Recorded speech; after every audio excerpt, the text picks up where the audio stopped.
서울 사람들이 최근 1년 사이에 서울을 벗어난 지역 중 아파트를 가장 많이 산 곳 어디일까요? 남양주와 평택 그리고 의정부인 것으로 나타났습니다. 어떤 이유에서 매입을 했는지 또 해당 지역의 집값 상승에는 어떤 영향을 미칠지 짚어보겠습니다. 네, 부동산 인포 권일 리서치 팀장 전화 연결돼 있습니다. 안녕하십니까? 예, 안녕하세요. 예, 최근 1년 동안 서울 사람들이 아파트를 많이 산 곳, 앞서 전해드린 것처럼 남양주, 평택, 의정부 순으로 집계됐습니다.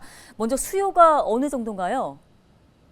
최근 1년간 남양주시에서 남양주시 주민이 아닌 외지인 거래가 총 1911건 거래가 됐는데, 이 중 서울 거주자들에 의한 거래가 1539건으로 전체 외지인 거래의 80.5%를 차지할 만큼 큰 비중을 차지했습니다. 1위를 차지한 남양주에 이어서는 이제 평택시와 의정부시가 뒤를 이었는데요.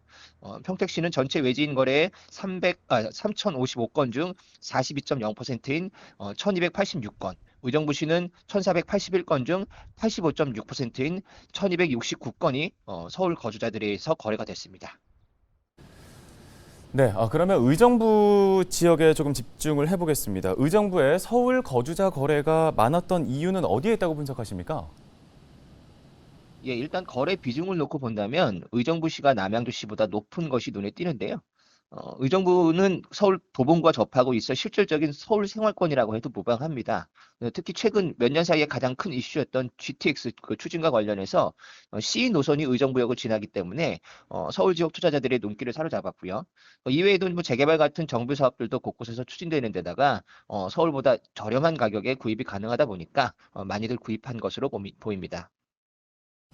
네, 이 같은 상황을 두고 이제 외지인 거래가 늘다 보면 집값 상승을 부추기지 않을까 걱정하는 목소리가 있고, 반면 일각에서 좀 저평가됐던 만큼 반가운 일이다 이런 이야기도 있습니다. 어떻게 보십니까?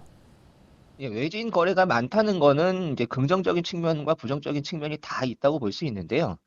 해당 지역인 뭐 개발이나 이런저런 변화가 생기면서 뭐 수요자들이 자연스럽게 유입되고 또 재평가되면은 수요층이 다양해지고 하다 보면은 이제 인프라도 개선이 되고 여러 가지 이제 뭐 바뀌는 부분들이 있어서 긍정적인 측면이 있는데요.